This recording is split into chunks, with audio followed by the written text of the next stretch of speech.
This episode of Talk Your Book is proudly brought to you by Honan, providing a complete range of insurance, risk, and financial solutions. Fundies called me up, told me to take a look, but stay stubborn as bulls and talk their own book. Get the money, get the money, get the money. Well, Steve Johnson, thanks very much for coming back on Talk Your Book. I know you've got a stock that we're going to dive into, but maybe before that, if you could talk to us a little bit about Forager Funds Management and how you guys look to invest. Yeah, great to be back on, Chris. Look, we're value-based managers here in Australia. We run a global fund and an Aussie fund well, and our Aussie fund now is some 12 years old, so we've been around a while and through a few cycles. And yeah, I think there's been a lot of debate about it lately, and we'll talk about a stock today that is not your typical value stock, that's for sure, or the way people view it. But you know, our version of value is we can value those future cash flows, and we want to buy things for a substantial discount to what we think it is worth. And you'll see in both of our portfolios that encompasses a pretty wide range of stocks that are growing quite quickly to stocks that are generating a lot of cash flow in the near term and paying that out to shareholders. So it's a pretty broad mix in our portfolio with the defining theme that we're trying to buy things cheap. And we're generally trying to be aggressively contrarian at the right point in time. I talked a lot about that over the past few months, but you know, for me, if I look back over my career, I've made some mistakes trying to be aggressively contrarian all of the time, trying to look for what the market's getting wrong and only invest in those places. And I think we're in a market environment at the moment that's a perfect example of what I've seen a few times already in my career, where the market's actually getting most things pretty right. And it's a time to be sensible and diversified in your portfolio and wait for it to give you those more attractive opportunities at some point down the track. And what stock did you want to talk about today? So we're talking about Whisper, and I think it's a really good example of what I'm just talking about. It's about a 3% weighting in our portfolio, and we're pretty enthusiastic about what this business can achieve over the next 5 to 10 years and what that might mean in terms of today's price. But there's risk around that. There's expectation in the price already that this business is going to grow and that its profitability is going to increase over time. So I think it's a good example of what we've got a lot of in the portfolio. It's an interesting risk reward at the moment, but it's a fairly modest weighting by our standards in terms of us running a fairly concentrated portfolio. And for people that haven't heard of Whisper before, what do? What's the 10,000 foot view of them, and what problem are they trying to solve? Most people probably haven't heard of it unless they've looked at the stock, but I've almost no doubt that you have interacted with this business's product, because they run a communications platform for lots of corporates here in Australia, and particularly big in the banking sector. So I guess there's a really easy introduction to it. When you log on to your bank site and it says we're going to send you an SMS message with a code in it, and you've got to put that code back into the website, it's highly likely that it's Whisper behind the scenes running that technology for them.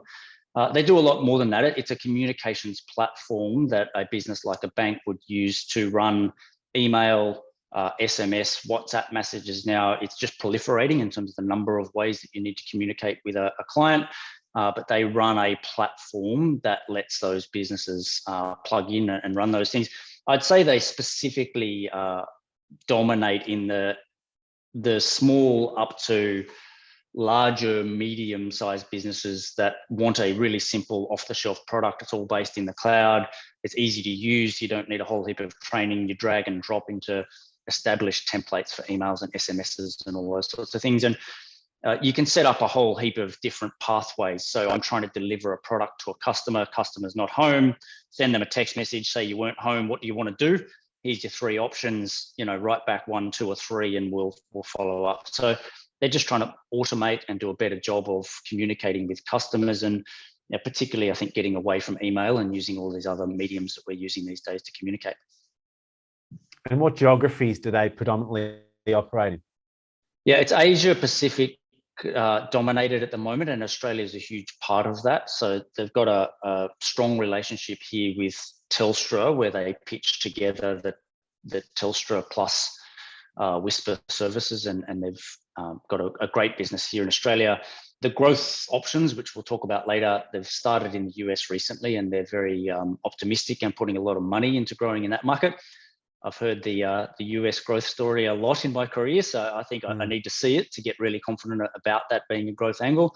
At the moment, it's largely Australia, New Zealand, Asia Pac, but there's no reason the product is not relevant in the rest of the world as well. And looking through their full year results presentation a couple of months ago, I thought the slide that really stood out was the lifetime value to customer acquisition ratio, which was really high. Maybe talk to us about just how high that is and if you view that as a really attractive metric. Yeah, look, it's a really important metric in this space because most businesses like this are spending money up front to attract a customer who tends to stay with them for a long period of time. And in Whisper's case, they tend to use more and more of the service and spend more and more money. So yeah, there's a whole integration piece, there's a whole sales piece that needs to happen in terms of attracting that client. That costs a lot of money. Whisper puts a lot of money into that. And then that company just generates pretty high margin revenue for a long period of time. So you're seeing it a lot these days. Companies are trying to say, look, we are burning cash at the moment, which Whisper is doing, but you can see here that the value of those clients that we are attracting is many multiples of the amount of cash we're burning trying to acquire them. So it's a super important metric. I'd be really careful about it as well. Every single IT sales deck now has got this crazy lifetime value to customer acquisition cost ratio. It's something that they can choose what they put into the cost side of things. There's a whole heap of assumptions that go into the value of that client as well.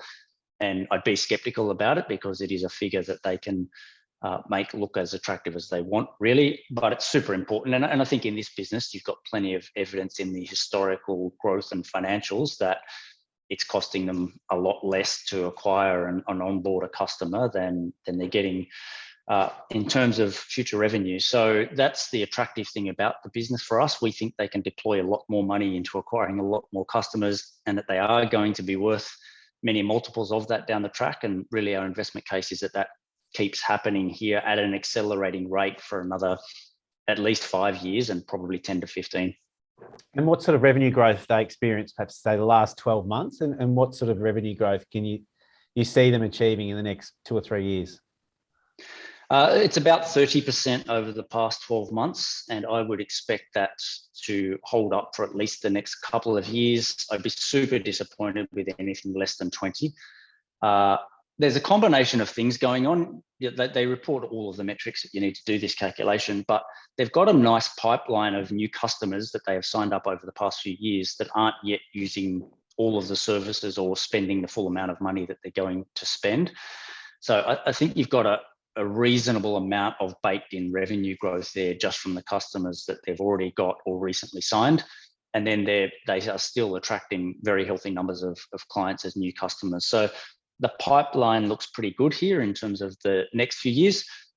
You need it to be a longer runway than that to make today's share price look really cheap. And we're pretty confident that they're really only scratching the surface in terms of the number of businesses that can use this product. So, I would expect that 30% revenue growth number to last quite a few years yet, and I'd be very disappointed with anything less than 20. And what sort of multiple do they trade on of revenue?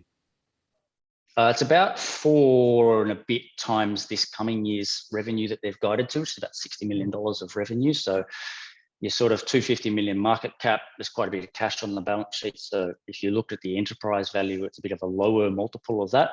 And look, I know a lot of people out there talk about revenue multiples, and I think it's largely a meaningless metric. But if you want to convert it to something, I guess, more relevant to the amount of cash that you're going to generate, we think ultimately this business can get to something that's making a 20% profit margin. So for every $100 of revenue, it's keeping $20 of profits before taxes and interest.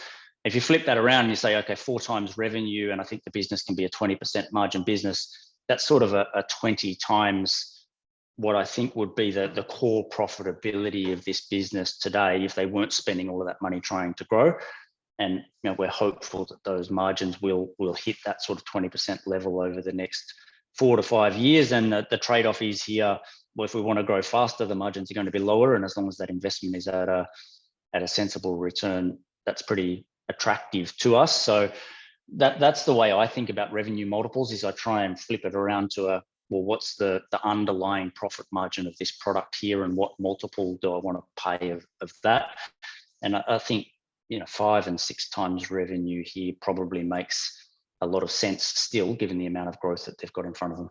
And what percentage of that revenue is recurring? And maybe you spoke about customer loyalty before. What's their churn rate as well, to give us a bit of a picture? Yeah, so there's a combination of things here in terms of how the revenue model works. They do get some platform and subscription fees. So if you're a customer, you pay them fees just to be a customer of theirs, but it's largely transaction based. So the more messages, the more emails that the client sends, the more they get paid. They do call all of that annual recurring revenue, and it is recurring to the extent that businesses need to do marketing and send messages out, and it's reliable and predictable. But it's not like a subscription fee where you know exactly what it's going to be, and it is contingent on the environment out there. So we saw in the early days of COVID, as businesses really cut back on things and weren't sure what the world was going to look like, that they can cut back on the amount of messages that they send and that spend as well. So I think it's highly sticky. It is recurring, but it is also contingent on the businesses continuing to grow and use their services more and more, because it's a per message fee. And on the SMS side of things, they pay a portion of that across to Telstra or whoever the service provider is sending the message. So unlike some software businesses where you might see a 90 or 95% incremental profit margin, so to send another message doesn't cost you anything, with this business, you need to remember that it does have a cost associated with sending those messages for them as well. So it's a 65% gross margin business rather than a 90% gross margin business like you might see in some other software businesses. I think it's not only sticky, but it's likely to grow in terms of the spend per customer and grow significantly more than the amount of churn that they have every year in terms of customers leaving them as well. And they're not far away from profitability. When do you forecast them crossing that Rubicon? Well, I don't really care. To some extent, I think the market gets very, very obsessed with these companies reaching break even. And I think if they get traction in the US and it really starts to work, I would rather them spend more, as long as that spend is turning up in more and more customers. So they start to get punished a lot of the time once they become profitable, don't you reckon? Well, sometimes, yeah. I think you've seen with Xero, though, I think proving that you can do it is important. And I think there's a lot of pressure coming on these cash burning ASX listed companies at the moment. The same's happening in the US. There's a bit of all right, we've been funding this for 4 or 5 years here. You show us that this model is actually going to work in terms of you hitting that profitability level. There's a company called Elmo listed on the ASX as well. It's burning very, very significant amounts of cash. And, just this last 6 to 12 months, the share price has really cratered on the back of, well, you're just going to keep asking us for more and more money here. So I think for me, we're in a position here where Whisper's got about 50 million of cash on its balance sheet. It did an equity raise fairly recently.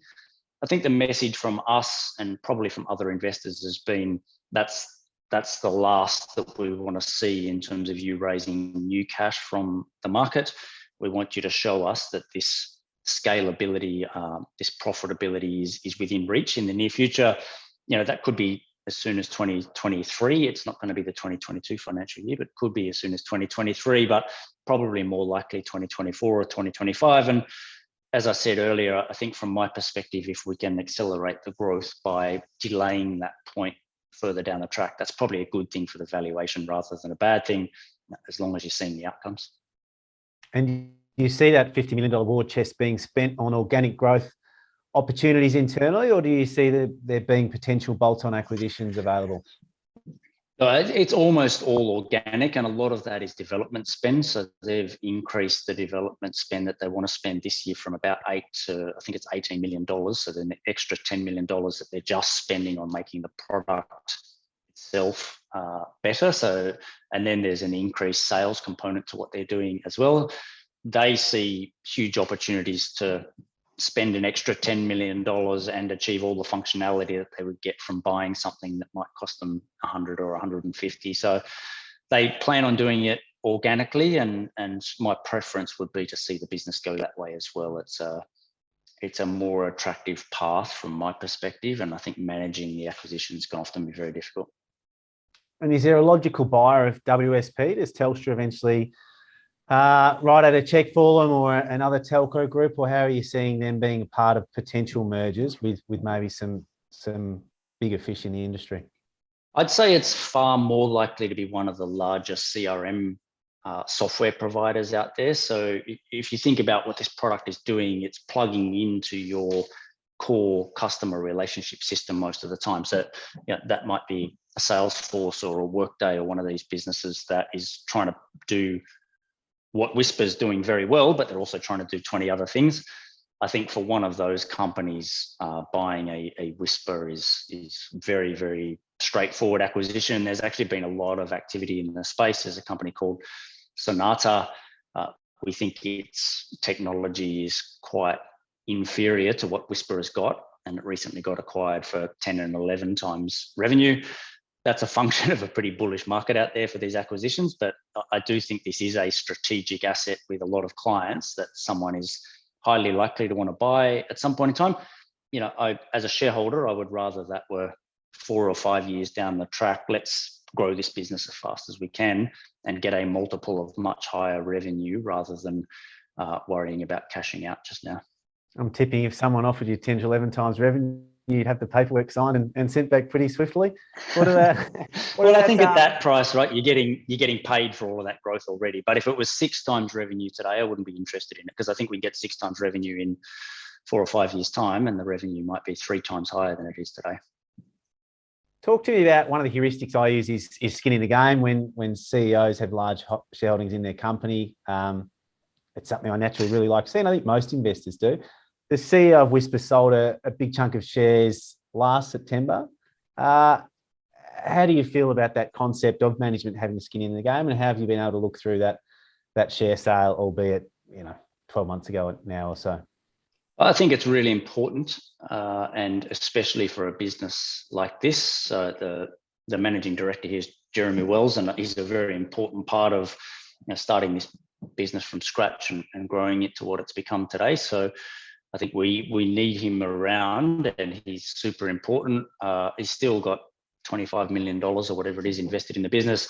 I don't like it, is the short answer. I think there's plenty of excuses and plenty of reasons for it all of the time. This company's not paying any dividends. He's invested his whole life into growing the business to what it is today. He didn't take money off the table at the time of the IPO. So, these people always turn around and say, well, I need some cash to live my life here, and I want to take some money off the table. If you look back September last year, the share price was much higher than it is today. It was a pretty opportunistic time for him to do what he did. So for me, it's a negative in terms of the setup here, and I still am a little bit jury out about alignment is important as long as it's the right person that you're aligned with, and I think the management team here's got a job to do in terms of firming up the market's confidence in their ability to execute on the opportunity that's in front of them. They've just appointed a new CFO recently. That's the 3rd CFO they've had since they listed a few years back. That makes people, including me, nervous. And I'd say in my conversations with him, the growth side of things is very, very clear. He knows exactly what he needs to do, and he's very focused on growing his business very quickly. In terms of how much do we need to spend, what's the cost side of the business need to look like, what's the model going to look like in 5 or 6 years' time, this is just a personal view, but it's been less clear to me that they know exactly what the end game is here. So, he's the right person to grow this business rapidly over the next few years. And then I think both he and the shareholders need to sit down and say, well, is this the right person to run the efficient, cash generative Whisper of maybe 5 or 6 years' time? It may well be a different person at that point in time. And I think, it's something that we'll be watching very closely over the next couple of years as well. Beautiful. It's a good place as any to finish. So thanks very much, Steve. Look forward to watching Whisper's progress and hopefully speaking to you again in the not too distant future. Great, Chris. Good to be on.